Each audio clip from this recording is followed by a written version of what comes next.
Next naman na concept is yung sex-related traits. Pag sinabi nating sex-related traits, the expression of the phenotype for the trait, nakadepende sa sex ng individual or ng hayop.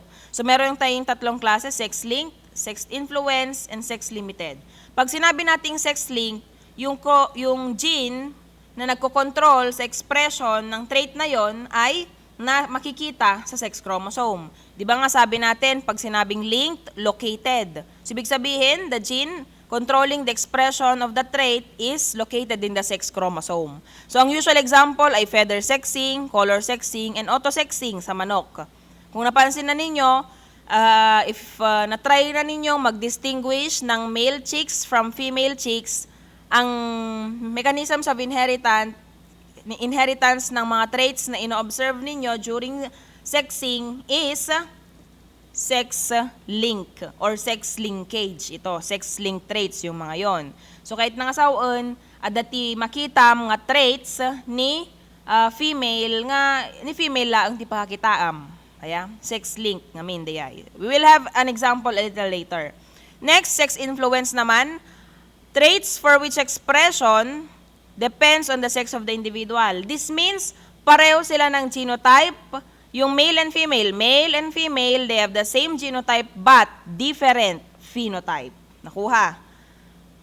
Yung male and female, they have the same genotype but the expression of the phenotype depends kung yan ay male or yan ay female.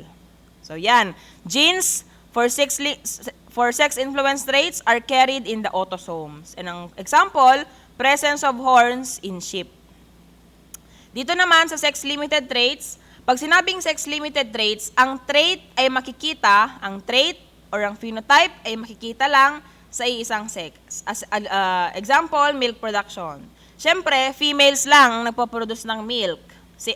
In the same way, egg production, females lang din, hens lang din ang nagpo-produce ng eggs. So this means, pareho sila, male and female, they have the same gene, but it is only expressed in one sex. Yun yung sex-limited. O, ito yung sinasabi ko kanina na example ng chicken sexing. Venting, or you are checking the vent of the chick. Makikita mo kung yan ay male or female. Makikita mo din doon sa feather color nila, or yung tinatawag nating, saan na ba yun? Ito pala, yung feather color nila, or yung plumage color, madedetermine mo kung yan ay babae or yan ay lalaki. Ang tawag doon, feather sexing. Ganon din, down color. Pag down, yan yung unang feathers ng ating mga sisiw. And so on and so forth. Basta ang idea is that kapag sex-linked, ang gene na nagkocontrol sa expression ng trait ay makikita sa sex chromosome. Your X chromosome and Y chromosome in the case of mammals, and Z and W chromosomes in the case of birds or poultry species.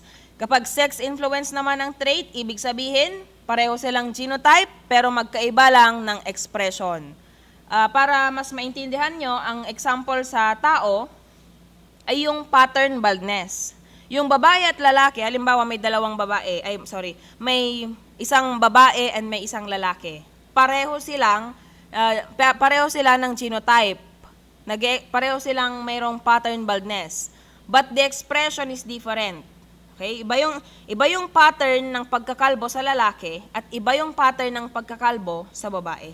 Yun ibig sabihin ng sex influence. The expression of the trait is different kung yan ay male and kung yan ay female. And then for sex limited, yung trait ay makikita lang, na-observe lang sa iisang sex. O ito din, yung feather sexing, pwede i-apply ito. Sa chicks, if you spread their wings, one step curve lang siya kung male. Yeah? As in, diretso. Pero no female iso na, two step. Hanggang agpapantay. Kapag female chicks, if you spread its wings, hindi siya pantay-pantay. So itong trait na to, yung feather sexing, this is influenced by sex-linked genes. Ito yung example ko naman kanina na presence of horns sa sheep. Example ng sex-influenced traits. Tingnan ninyo yung naka-highlight na yellow dito sa second na mating hetero P is mated to hetero P. Recall, sa poledness, ang dominant P ay poled. Meaning to say, wala siyang sungay. Ang recessive P, horned naman. Pero dito sa case na to, ang hetero P sa lalaki, poled, walang sungay. Sa mga ship tayo. Pag naman sa babae, heterozygous siya, ang mga females,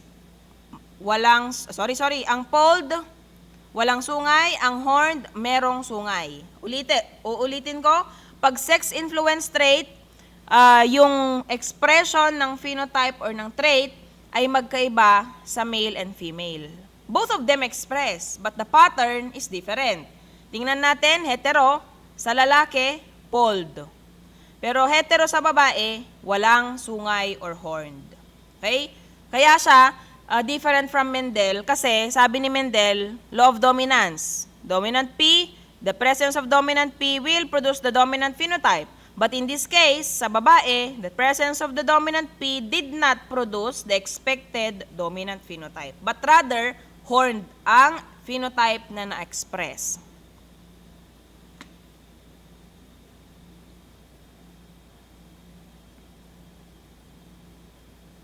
Next naman, we have multiple alleles. Pag sinabi nating multiple alleles, marami ang pwedeng possible na allele sa isang locus or sa isang location. Ulitin ko, pag sinabing, kaya nga multiple sabi multiple, marami ang pwede. Multiple refers to many. Marami ang pwedeng alleles sa isang location or locus sa chromosome. And ang typical example sa multiple alleles ay yung coat color ng rabbits. Ang rabbits kasi natin may 4 na klase ng kulay. Yung nakikita ninyong full brown, yung chinchilla or yung malagray na kulay, yung Himalayan, yung puting white body at saka yung mga ears niya at saka yung feet niya or legs niya ay black. And then yung albino na pure white. Yun yung 4. So, since 4 ang possible na phenotype, meron din tayong 4 na possible alleles. 4 alleles that are located at the same locus. But of course, yung genotype pa rin ay one pair consists of 2 alleles pa rin.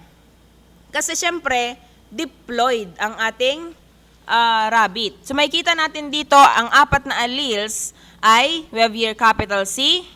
I hope nakikita ninyo. Ito yung capital C. Ito yung lowercase c with a superscript na CH. I-zoom natin.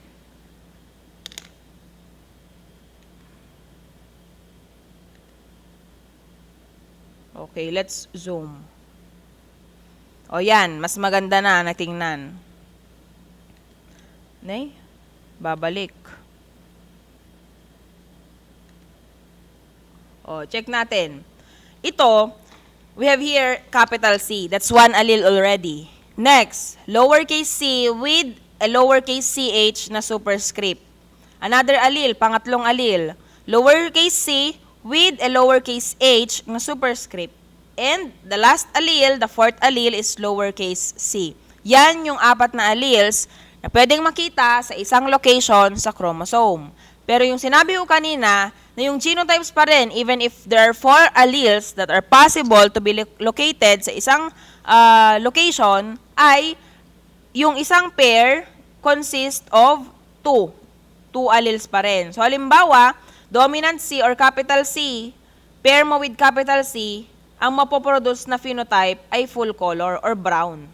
So, ang makikita ninyong pattern dito, this capital letter C is dominant over the 3 alleles. Ito namang C, lowercase c with ch na superscript, dominant siya over these 2 remaining alleles. Ito namang C, lowercase c na merong superscript na ch, dominant lang siya over the lowercase c. And si lowercase c siya ay yung pinaka-recessive doon sa 4 na alleles na nabanggit natin. Kaya kung ito yung mga genotypes na mapoproduce or na isusulat ninyo, since present ang isang, at least 1 dominant C, or 1 capital letter C, ang may express na phenotype ay brown. And then, we have here, kung si lowercase c with CH na superscript, i-pair mo with these alleles, ang mapoproduce na phenotype ay Chinchinilla. Ito naman si CH. Yung lowercase c with lowercase h na superscript, if you pair it with itself and with a lowercase c, you will produce a Himalayan coat color. And then lastly, to produce an albino, you have to have a genotype na homozygous recessive C or isang pair ng lowercase c. Kasi ito yung pinaka-recessive sa lahat. And alam natin, para ma-express ang recessive na phenotype, dapat dalawang recessive ang magka-pair. So, yun yung case ng multiple alleles. Next, pleiotropy naman. Pag sinabi nating pleiotropy, yung word na pleiotropy galing sa Greek word na pleion, na ibig sabihin ay more, and tropos meaning way, meaning more ways ang pwedeng paka-influensyahan ng isang gene.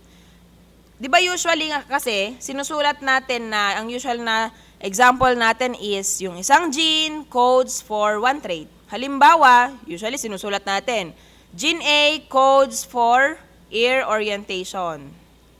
And then, the dominant allele codes for or produces the erect na phenotype, erect ears, and the recessive produces the drooping. And then another gene, sabihin natin gene B, coat color. Ang dominant B codes for black, ang recessive B codes for red. Yan yung usual na ginagawa natin or pinapakita natin sa mga examples natin. Ang concept niyan is one gene, one trait. Meaning to say, yung isang gene controls the expression of one trait. Pero, sa case ng pleiotropy, sabi niya, yung isang gene daw, it can control several traits. And since it can control several traits, meaning to say, it influences more than one trait or influences the expression of more than one trait. Okay? So, since ganon, this causes genetic correlations. Ang ibig sabihin ng genetic correlation is, as you increase one trait, as you improve one trait, or as you improve trait A rather, as you improve trait A, the trait B can increase, can also be improved, or as you improve one trait, the another trait or the second trait could be decreased. So, yan yung effect ng pleiotropy.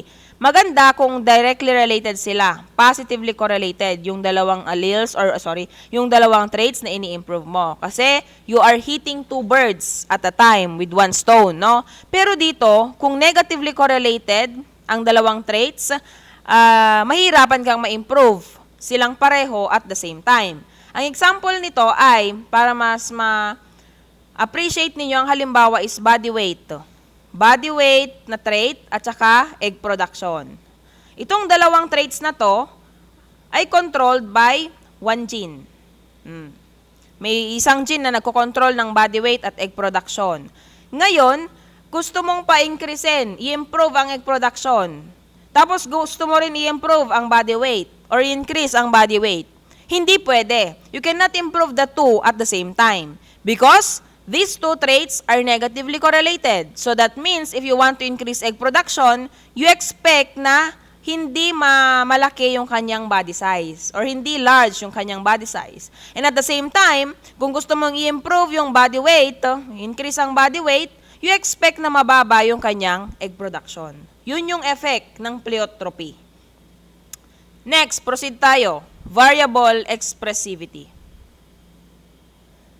Ang concept ng variable expressivity is that pare-pareho ka rin ng genotype but iba yung pattern of expression ninyo. So, ang tanong dito is intensity of expression or kung disease yan, severity of the disease. So, halimbawa, itong mga aso na to, itong mga 10 aso na to, same sila ng genotype.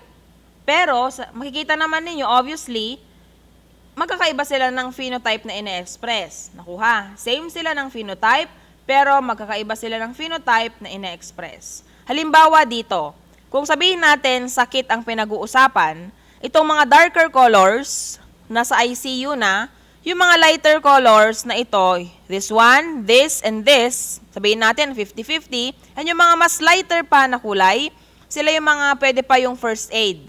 So yan yung, kung ano tawag dito, kung isi-simplify mo ang variable expressivity, variable ang expression ng phenotype ng mga individuals na may parehong genotype. This one, pare-pareho sila ng genotype pero iba yung kanilang degree of expression or severity of expressing a certain disease, kumbaga.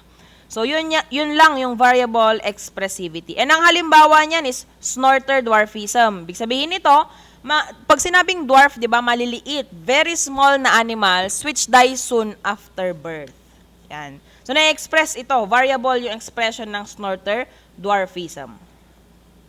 Next, incomplete penetrance. Pag sinabing incomplete penetrance, nasa sayo yung gene or yung genotype, pero hindi mo in-express yung genotype. Kaya ang sabi dito, genotype for trait may not always show its expression in the phenotype. Nasa sayo yung genotype, pero hindi mo in-express yung phenotype. Ngayon, mayroon tayong dalawang klase, no? Dalawang klase ng penetrance. Pag sinabing penetrance, yun. Pag yung dalawang klase, pwedeng complete penetrance. Pag complete penetrance, lahat kayong individuals ay merong or in-express yung phenotype. Pag naman incomplete penetrance, some of the individuals in the population do not express the phenotype, but you have the same genotype. And yung example nito ay yung polydactyl gene natin or yung polydactyly. Ibig sabihin, nasa yung genotype pero kumpletong 5. 5 pa rin yung bilang ng fingers mo or bilang ng finger toes mo. Yun yung sinasabi nating polydactyly. Next, extranuclear inheritance. Itong extranuclear inheritance, tinatawag din nating cytoplasmic or extrachromosomal inheritance. Tinawag siyang cytoplasmic inheritance kasi it's already outside the nucleus. Yung cytoplasm natin, it's outside the nucleus. So that means, merong DNA present outside the nucleus. Di ba ang alam natin, ang nucleus ay, it contains the DNA, nandoon yung ating nuclear DNA. But outside the nucleus, nandoon yung cytoplasm natin, nandoon yung mitochondria natin, na it contains yung DNA. So, yung DNA na yon, syempre, merong genetic material na papasa siya from mother to offspring. I have to emphasize, ang pattern of inheritance ng extranuclear inheritance is from mother lang to its offspring. Hindi pwedeng father to offspring. Nakuha. So, yun yung example or concept ng extranuclear inheritance. So, thank you very much for listening. We'll discuss our next topic in another video.